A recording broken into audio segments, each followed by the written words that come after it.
So we're gonna make some ginger turmeric tea. It's really simple, so let's show me how. I'm gonna fill this up with water. Told about right there. So right here is the attachment you would use if you're making coffee. So this kind of acts as a coffee filter because we won't be using one.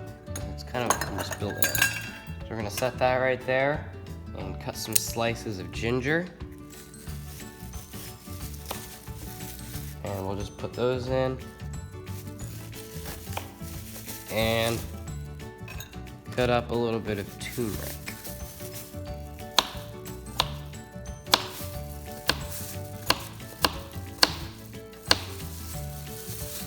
Put that in there. Just like that. Over and over again.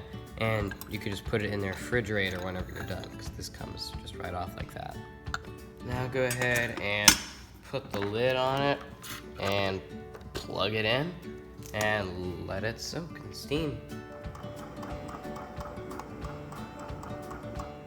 Now just go ahead and pour it into some cups. And it's not a very strong tea, but it's really good and it's really good for you.